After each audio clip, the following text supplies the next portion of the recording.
Hey everyone, Dockwell here, and welcome to another one of my Dota 2 hero guides. Today we're going to be taking a look at Pudge. Pudge is probably one of the most popular heroes in Dota, if not the most popular hero in Dota, and honestly, you could probably say this hero is the face of Dota. You might say Jug is the face of Dota. He is on a bunch of posters, he's this kind of typical average carry that everyone likes to play for carry. He's always pretty popular. But Pudge seems to be everyone's favorite hero. Everyone loves to play Pudge, and they pick him in almost every single patch, despite the fact that this hero is almost always terrible. And I say almost always because recently, actually, this hero's been getting buffed, and now people are even playing this hero as a carry, which is actually insane. This hero's never been played as carry before, and now it's kind of semi-viable as a carry, but I'm not going to be focusing on carry Pudge or all those kinds of weird things that people are trying to do to get this hero viable. I'm going to be focusing mainly on offlane and 4th position Pudge, because those are the two roles this hero mainly plays. In the past, like 10 years ago, with that, fountain hook Pudge from Dendy, he was played kind of in the mid role occasionally, but that's not really popular or good anymore based on how the game is developed. So we're going to be focusing on the 4th position and offlane versions of Pudge. And so how do we think about Pudge in general? Why is he so popular? Why does everyone love playing this hero? Well, the first main reason is because this hero has the best positioning ability in the entire game. And you have other heroes like, Bat Rider, like Tiny, who can lasso people or toss people respectively. They can bring enemies back to their team, but Pudge has Meat Hook, and this is really fast. I mean, it's actually slower than it used to be, but still, you just throw it out. It's a pretty fast one. You don't have to put yourself in harm's way, whereas like Tiny and Bat Rider, you actually have to go in and put yourself in a vulnerable position. As Pudge, you can just kind of hook from fog, you can just hook in the trees, you can just hook anywhere. It's relatively low cooldown, it's not an ultimate ability, and then if you get somebody, they're almost surely dead. As long as you have a lot of, items and core levels and all these kinds of things. If you're a core, like I said, from the offlane, or even if you have other players on your team just surrounding you, when you get somebody out of position like that, if your teammates are there, you're pretty much going to kill that player that you hook, and that's always going to be fun no matter what you do with the hero. But then on top of that, he also slows people a lot. He has this cool self-damage mechanic. He has great magic damage, and then he has infinite scaling.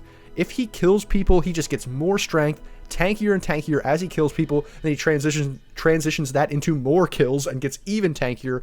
You can see Pudges with 4 or 5k HP, these kinds of things. It's absolutely insane.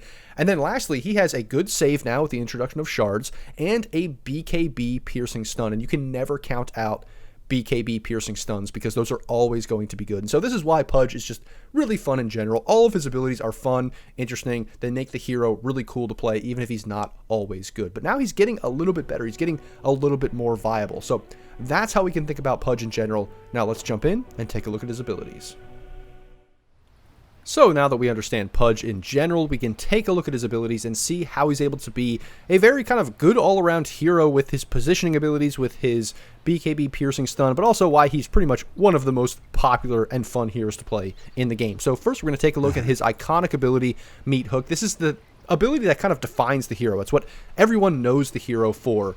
And this is his positioning ability. So pretty much you can see the range there, and you just throw out this hook in any direction that you click, and this hook goes out, and then you'll hook anything that you hit, any unit that you hit. You can hit both enemy units as well as ally units. So you just have to be careful that you're making sure that you're kind of lining it up correctly and you're using the hook appropriately. You can save people with that ability. If the enemy is going on one of your allies, you can put the hook in and grab your ally, but you can also, obviously, the main way that you're going to be using it is to hook an enemy in and then kind of get on top of them, deal damage to them, stun them more, all those kinds of things, and kill them, and then make the team fight 4 on 5. The other thing you can use this ability for as well is to hook creeps. So recently, actually, they patched this and made it one-hit creeps. So now you can actually go around in the jungle and hit big camps, the big creeps in those big camps, and hit them, one-shot them, and get gold and these kinds of things. Kind of like Marana Arrow. It's very good in that sense. So it makes this hero a little bit more viable as a support. You can run around the jungle and get some farm and experience that way. So that's Meat Hook. It's actually pretty straightforward and simple. That's basically how the ability works. The one last thing I'll say about it is it only hits things on the way out. It doesn't hit things on the way back. So I'll actually have this guy go here. I'll throw it out, and you can see the hook kind of comes back through, but it doesn't actually hook anything on the way back through. We'll show you that again. Yeah, you see it's like not actually hitting the axe on the way back through. So only on the way out will it hit anything, not on the way back. So just keep that in mind. And then also you can see the damage is pure. It actually pierces spell immunity, which is really important. And then it also has a relatively low cooldown at max level, so you can kind of just throw a hook out randomly. And if you don't hit it, hey, whatever, you'll have another one up soon. So that is Meat Hook. That's the iconic positioning ability that I was talking about. And then next we're going to take a look at Rod. This is another ability that, even though it's not his like most iconic ability, this is actually the main ability that allows him to like basically do damage, where this does damage, this does pure damage, this, you know, is a positioning ability. This is his like main damage spell, and it actually does damage to enemies, but also to himself. It's very interesting in that sense. There's not too many abilities in the game that do self-damage, so it's important because obviously this does magic damage, and then you can get magic resistance for yourself, which is important. You can also get a lot of health, so that the amount of damage you're doing to yourself, it's not as big of a deal because you're doing a flat base amount of damage. It's not percentage based, so the more health you have, the less kind of percentage overall that you're taking to yourself, but then you can really annoy squishy heroes and those kinds of things, which is really good as well. In the past, you actually could deny yourself with this. In other words, you could kill yourself when you were low health, and you would, you know, deny the enemy from getting a kill, getting a experience gold, those kinds of things, but that was taken out a year or two ago because they didn't really want denies for the most part in the game like that. It was very, very annoying when that happened. It's kind of sad that they took it out, but still, now you can't deny yourself, so you just have to be careful when you get low with this. But it's very good. It has an AoE, so you can hit multiple heroes. You also slow them, so if we see the axe, you know, if the axe is trying to run away from me, you can see he's very slow. It's super hard for him to get away from me, and I just can keep hitting him there as well.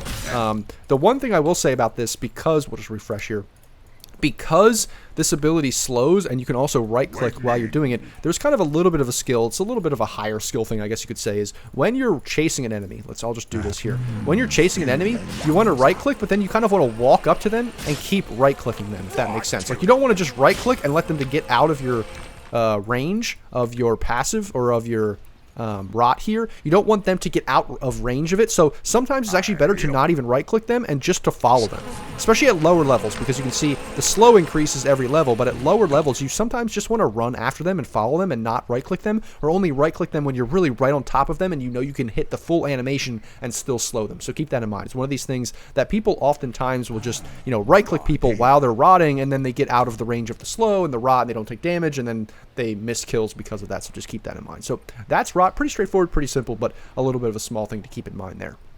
Next we have Flesh Heap. Flesh Heap, this is basically his infinitely scaling ability that allows him to get very, very tanky. So basically what this does is it just increases his strength every time he gets a kill in range. You can see when you're leveling it up there. I have 0 strength right now because I've killed 0 people, but let's just kill this axe here.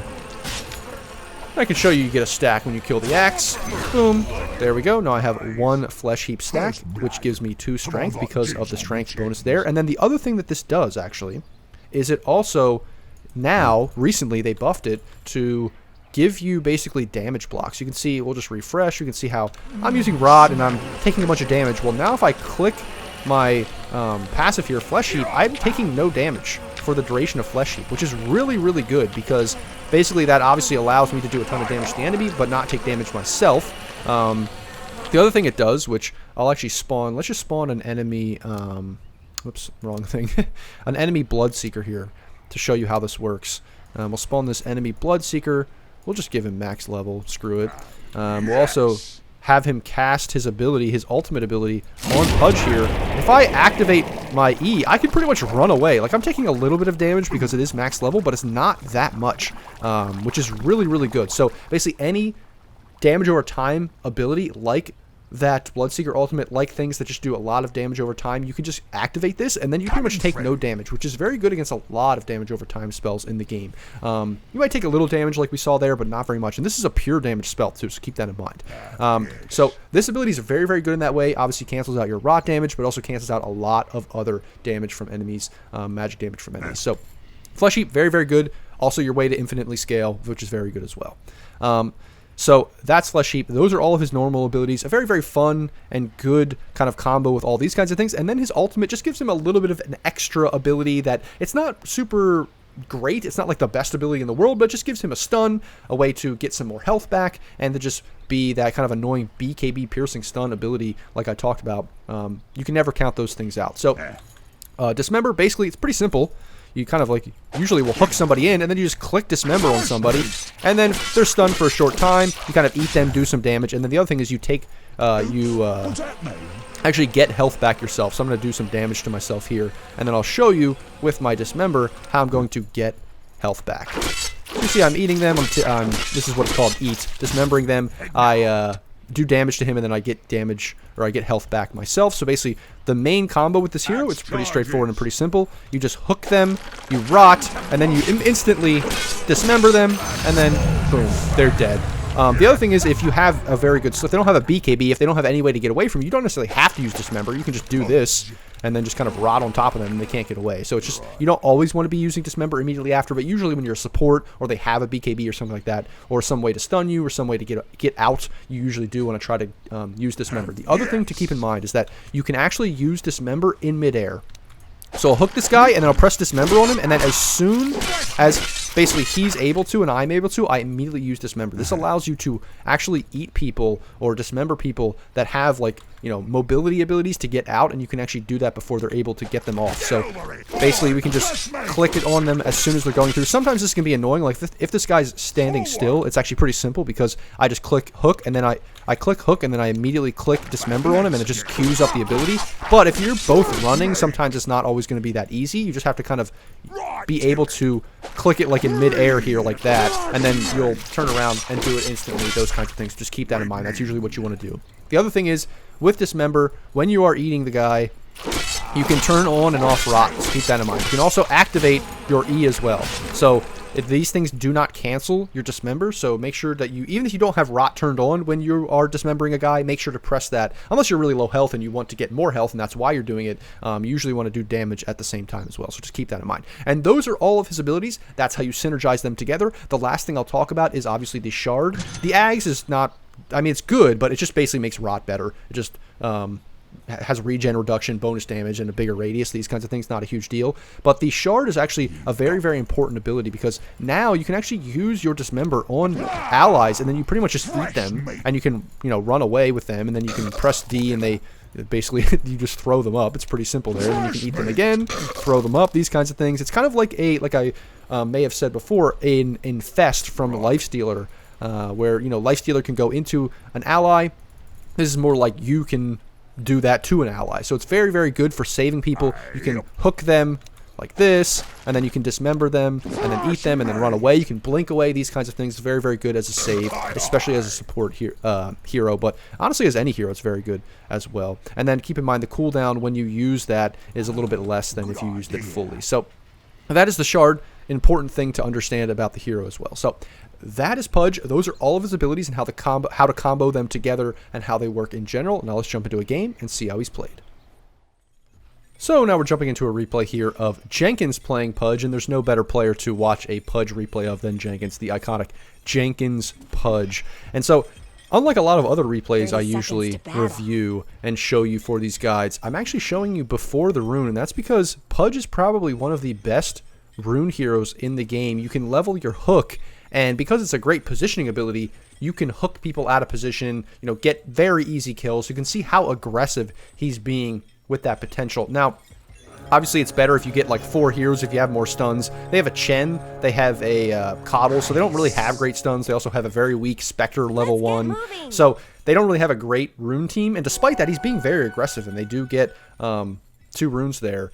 And the enemy team actually is aggressive onto those, onto his side, onto his carry. So it's not like anything really worked out there, but I just wanted to show you that you should be super aggressive. You can get hooks on runes. You can actually hook the rune back to yourself, which is also important. It's kind of something I didn't mention in the abilities, but you can do that, and you actually, I think you get all the mana back when you hook a rune, so that's very important. So it goes on cooldown, but you still don't use mana when you hook a rune. So you can actually throw it right out at the rune timing, and then if an enemy walks up, you either hook them or you get the rune for yourself. So it's very important to know that and to be aggressive in the runes, for the runes in the beginning of the game.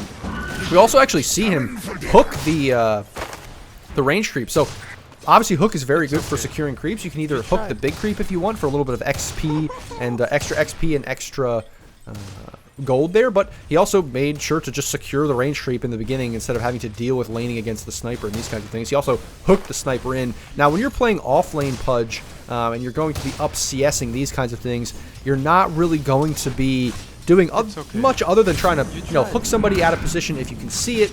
But especially when the wave is up like this, you're just going to be getting your CS in the beginning of the lane for the first few waves.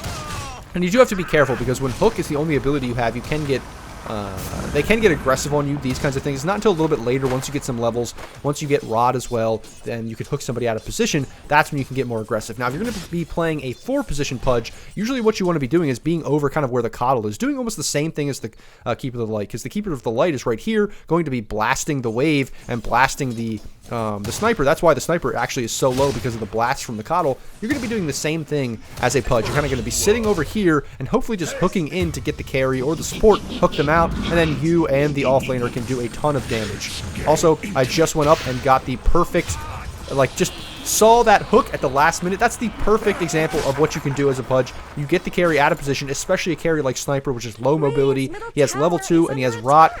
That's an instant kill, honestly. With that pure damage, 150 pure damage, nothing to scoff at. And then with this slow and everything, it's just, you're going to be killing people if you get them out of position in the laning stage. Very, very good in that way. Unless you have insane aggressive heroes like Ursa or something, or maybe a Jug, then you might need to be careful. Otherwise, you're going to be able to kill a lot of carries. And a slow hero like Sniper, and look at that, absolutely insane. He does have to be careful though, because he is relatively squishy. The Pudge does have low armor. He's actually going to get turned on. Probably even maybe die. Yeah, he is going to die. So you do have to be very, very careful because he is pretty squishy. The Abaddon was able to come in and turn that gank. But still, it's very important to understand that that is something that Pudge can do. You can get people out of position very easily. You can go on them. You just have to be careful, because early on, before you get kills, before you have flesh heap stacks and you level this ability up, you can get turned on because you're obviously doing self-damage. You're relatively low armor, these kinds of things. So just keep that in mind. That it is important to try to not feed, but honestly, as a Pudge, it's more important to snowball than it is to try to play too safe. You want to be aggressive. You don't just want to sit there and do nothing. So that's kind of what you want to do in the laning stage, and this is mostly the laning stage, securing your CS and just trying to put yourself in positions where you can hook people and get some good brass damage out and these kinds of things, but also making sure to kind of play that line, to hug that line of being aggressive while also not putting yourself in a vulnerable position to die as well yourself. So the next thing I'm showing you here, the next clip we're going to be looking at, is a little bit later, about 7 minutes. And actually, he killed the sniper twice right after I stopped the last clip. But in similar kind of ways, just hooking him out of position, which is very good. But now, the sniper comes in, the sniper has to retreat. Because he knows that basically if he... if the sniper's there and there's 3 heroes that are going to get on top of him, he's just going to die. So the sniper has to get out. Sniper TP's top, and then actually he leaves the bottom tower to his, and the bottom wave to his coddle, and then TP's top as well. And that's something that's a little bit unusual for most offlaners. You would think he would try to take the tower. And obviously this is higher immortal, so the lanes break down a little bit more. But we can see he went top. And now he immediately goes mid and gets aggressive on the mid lane, ends up killing the Tiny and getting a kill on the Nyx. And this is very important, especially as Pudge, because of the way that you kind of have this infinite scaling with building up these flesh heap stacks and getting tankier and tankier throughout the game. You want to be aggressive and looking for kills whenever possible. You want to be all around the map. So you can see, he went bottom when he was there to be aggressive on the sniper. Sniper TP'd out. He TP'd top to try to get aggressive. Didn't work out, but then he immediately went mid, got aggressive, got 2 kills there, 2 stacks, then immediately ran bottom to the Viper and got a kill on the Viper. And this is exactly what you want to be doing as Pudge early on in the game. As soon as you can, especially as an offlaner, you want to be getting aggressive because you have that great BKB piercing stun in your ultimate. You have obviously decent magic damage, and then if you can build up these stacks in the laning stage and later, it's not even 10 minutes, he already has 7 flesh heap stacks, he already has 1500 HP, he finished phase boots here, and he still has 9 armor here. This is really, really good at 10 minutes, especially for Pudge. And then from here, before we end this clip, I just want to talk a little bit about the item build. You probably want to be going either Vanguard or Hood first, or Blink. It's kind of one of those 3 things, and that's largely based on, what you're up against. A lot of times, as a 4 position, you'll be going for the Blink. And we see he's going for the Blink. That's just because I think he's having such a good game. He already has 1600 HP. He already has 9 armor there with his phase boots. So he already has all these things, and it's allowing him to go for an early Blink to be even more aggressive. But if you really need that anti-magic damage or that anti-physical damage with the Vanguard, then you can choose to go for those things as well. But again, we see him farming here a little bit, but that's just because, like I said before, you're only wanting to really farm when you have an item timing that you're trying to get. That's the only time you want to be AFK and farming. Otherwise, you need to be super, super aggressive. But now, he farmed a few camps there. He kind of just made his way to kill the tower, and then he, after killing the Viper, then he farmed his way back, got his blink, and now he's going to be going on the offensive again, just like before. We see him immediately TPing mid, getting the rune, and just going super, super ultra aggressive again in mid, on the Tiny, and on the Nyx, and he's going to be able to get 2 kills, I think. No, actually, they missed the Nyx because he goes invisible. But still, very aggressive. And this is exactly how you want to be playing the Pudge, especially from the off lane in that mid-game, early game push. So for the last, like, 7 minutes or so, he's just been running around like a madman, like a psycho, just jumping in on people, killing people. But then a little bit later in the game, that's good for early game, but once it's that kind of mid-game timing, people get some items, people are a little bit more aggressive. You can jump in if you know they're alone, but when you know that the enemy's there, you kind of want to rely on your hook to get people out of position. So you can see he hooks the Nyx out of position, gets a good kill there. Then, you know, the enemy still comes in. He has to retreat because you're still, you know, you can be tanky with a decent amount of HP, but you usually don't want to just jump in like crazy because then you'll kind of get blown up. You want to rely on your hook, like I said. And now that he's low HP, he's kind of sitting on the outskirts of the fight. And this is what you'll do as sort of a forward position especially, but even as an offlaner when you have low health, you see the Coddle going in, and then he actually just kind of saves the Coddle by blinking out and hooking the Coddle out. This is the perfect example of how to use your hook defensively. It's kind of the perfect example of how to team fight, how to think about the mid game. You want to use your hook aggressively to pick people off, to get good team fights your way, but then also when you're low health or you need to retreat or these kinds of things, and you have allies that are in dangerous positions, that's where you're going to be using your blink and your hook to save them, to be in the right position to save them. So even if you're low health, you don't want to just retreat fully because you're always a hero that can have some kind of contribution with that ability to hook, and eventually if you do get the shard, if you are forward position, you can also eat them as well and save them. So it's very important to not like retreat even if you have low health, because you are a very important hero that will always have something to contribute to fights. So I stopped the last clip and I didn't even realize that literally the next thing that happens is like the perfect example of how to defend objectives. He just TPs in, you know, at the perfect spot in the trees and just hooks the Viper instantly. And that's just honestly the perfect example of how to defend objectives on this hero. You just are in the trees, they can't see you. If you have vision on them at all, you throw out a hook, and if you get them out of position, you get them under the tower, you get them in your base, whatever it is, then you just honestly won the fight from there. Like, the fact that the enemy still fights this is really, really bad. He obviously catches the Nyx out of position with his blink, then he gets on top of the sniper. These are all horrible things for the enemy because, like, you know, they got the Viper killed in the very beginning from that awesome hook from the trees, and there's almost nothing the enemy can do about that. Like, if you're sitting high ground, if you're sitting in the trees, if you're in a good position defending objectives, Pudge is probably one of the best defensive heroes in the entire game because you get that one hook on one enemy and now it's a 4v5, and it's so hard for them to, you know, take that objective because it's already defender's advantage with those with the tower just hitting creeps or hitting enemies in general, but also that added armor, that added HP regen that the towers provide, and then now you're fighting 4v5 and you got somebody out of position. It's just so good to have this hero defending objectives, and so that's the perfect example of how to do that. Even though it's only a tier 1 tower, you can do that pretty much with any objective in the game. So the last thing I'm going to show you is basically how, if you're snowballing on this hero, you will actually just be insane and impossible to deal with. Actually, I think there's a little bit of a glitch. We don't see how many stacks he has, but he has a ton of stacks. All he has is, this gives a little bit of HP, this gives a little bit of HP, and so does this. And he has 3k HP. Now, almost 3.2k HP at 21 minutes. It's absolutely insane what this hero can do. And then with the Ags, look at this AoE slow and damage he's doing. Like, you just run in like a psycho. You have nothing to fear. This is why this hero can be so fun, because you just snowball like crazy, and you're just not scared of anybody's damage. This Viper's trying to man-fight this Pudge. It's just not going to happen. You press this ability, you take no damage from Viper, you take no damage from your Rot. This hero's absolutely insane, so fun to play. You see he has 23 Flesh Heap stacks. That's why if you can snowball on this hero, you can end games so quickly, let alone the fact that they also have a Scepter. If you have a carry that's a good late game carry, you know, you're going to be making so much space for them running in. It's going to be so hard for the enemies to deal with you. Pudge can just be so fun and so good in this way, and that's honestly just how you play Pudge. You defend objectives like I told you, like I showed you. You know, hook people out of position. You get aggressive, especially early on. And the main thing, honestly, is just making sure you have a good laning stage. You're getting kills. You're constantly building up those Flesh Heap stacks, because that's how you're going to be, you know, that's how you're going to be winning games. If you don't get a lot of kills, if you're not participating in those kills, I need to make sure that, you know, you're getting kills with hook, or you're getting kills where they're next to you, because that's how you get these Flesh Heap stacks. I didn't really mention that in the abilities. Make sure that you're close to the enemies when they do die. That's how you're going to be snowballing games. That's how you're going to have impact. If it's 25, 20 minutes in the game, you only have a couple flesh heap stacks, it's just not going to do it. If you are a support, you know, you're going to have less. You're not going to be as tanky. You're not going to have as much gold, but you still want to be participating. You still want to be hunting for kills. You still want to be building up those flesh heap stacks, because that's how you're going to be able to contribute to fights really, really effectively, because otherwise you're just going to be this hook bot that just hooks and then has to get out, or hooks and then instantly dies because they turn on you, and that's not what you want as a Pudge in general. So that's how to play Pudge. I think the only thing I really didn't show you was the shard, because this game he's a core, so he's not buying the shard. But honestly, it's pretty straightforward, pretty simple. You can just save an enemy like that. Similar to how you hook an enemy, you just have to be in melee range, but you can even hook them and then eat them to get them out. But look at this amazing team fight. This is what we were waiting for. He literally just jumps in, slows all forward. Look, he's taking no damage. He takes no damage. He presses his E, he clicks it, he takes like no magic damage.